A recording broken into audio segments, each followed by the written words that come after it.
দু ঘন্টাতেই বদলে গেল বয়ান।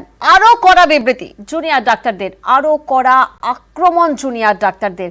অর্থাৎ শুধুমাত্র 2 ঘন্টায় বদলে গেল জুনিয়র ডাক্তারদের বয়ান। বিবৃতি কিন্তু আরো কড়া হলো, আরো কড়া আক্রমণ জুনিয়র ডাক্তারদের।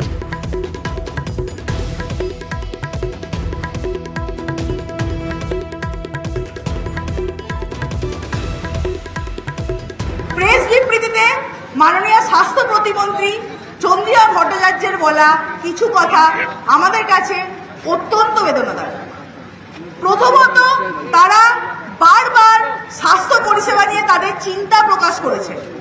আমরা আগেও বলেছি, এখনো বলছি যে 93,000 জন ডাক্তারের মধ্যে এই রাজ্যে জুনিয়র ডাক্তারদের সংখ্যা মাত্র 7,500।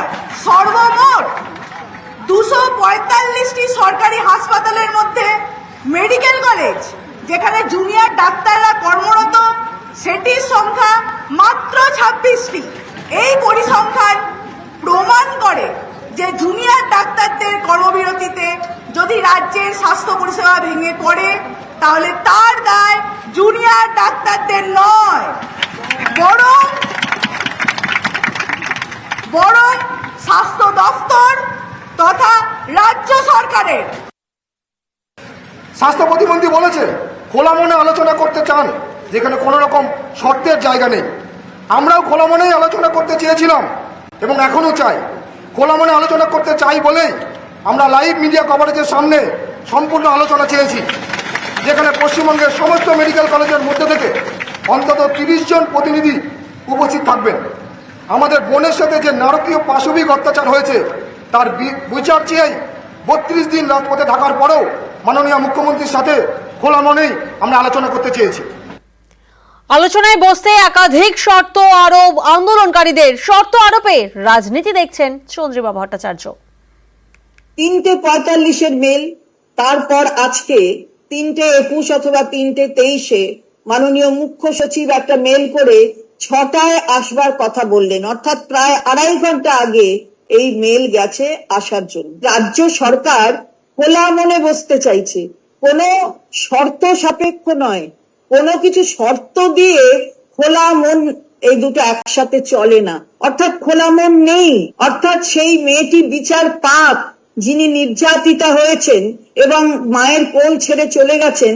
আসলে ব্যাপারটা তা নয়, পেছনে কোনো রাজনীতির খেলা আছে। আলটিমেট লক্ষ্য হচ্ছে আসলে খোলা মনে কোনো আলোচনা দরকার নেই, চায় না, তাই এই শর্তগুলি আরোপ করা হচ্ছে। আমরা দ্রুত সমস্যা সমাধানের মাধ্যমে কাজে ফিরতে চাই। আজ এই অবস্থায় রাত 3:49 মেল করে মুখ্যমন্ত্রীর সঙ্গে দ্রুত আলোচনায় সমস্ত বিভ্রান্তি দূর করা আমাদের কাছে এক এমার্জেন্সি বিষয় ছিল, কোনো রাজনীতি ছিল না। ভোর 3:49 মেল করার পর বিকেল 3:23 তার উত্তর পাই। তারপরে আমরা আন্দোলনকারী জুনিয়র ডাক্তারদের সমস্ত অংশের প্রতিনিধিত্ব নিয়ে মাননীয় মুখ্যমন্ত্রীর সঙ্গে পূর্ব নির্ধারিত 5টি দাবিকে সমান গুরুত্ব দিয়ে আলোচনায় বসতে চেয়ে আবার মেল করি। সেই মেলের উত্তর এখনো আমরা পাইনি। আমরা এখনো রাজপথে অবস্থান করি, আমরা এখনো অপেক্ষায়। আমরা চাইছি মুখ্যমন্ত্রীর সাথে একটি সদর্থক আলোচনা। সেক্ষেত্রে সেই আলোচনাস্থল স্বাস্থ্য ভবন হতে পারে, নবান্ন হতে পারে, সেটা বিষয় নয়। বিষয় হচ্ছে যে আলোচনাটা হোক। অন্যদিকে ফের আলোচনার বার্তা মুখ্যমন্ত্রী, জুনিয়র ডাক্তারদের সঙ্গে আলোচনার বার্তা। আন্দোলনে অনড় জুনিয়র ডাক্তাররা, শর্ত সাপেক্ষে আলোচনা চান জুনিয়র ডাক্তাররা। জুনিয়র ডাক্তারদের বোঝানোর বার্তা মুখ্যমন্ত্রী মমতা বন্দ্যোপাধ্যায়ের। শিল্প বৈঠকে জুনিয়র ডাক্তারদের আন্দোলন প্রসঙ্গ। ওরা কেন এত জেদ করছে? ওরা যা বলবে সব মানতে হবে। সুপ্রিম কোর্টের অর্ডার তো সবাইকেই মানতে হবে, ওদের আরো একবার বোঝাও।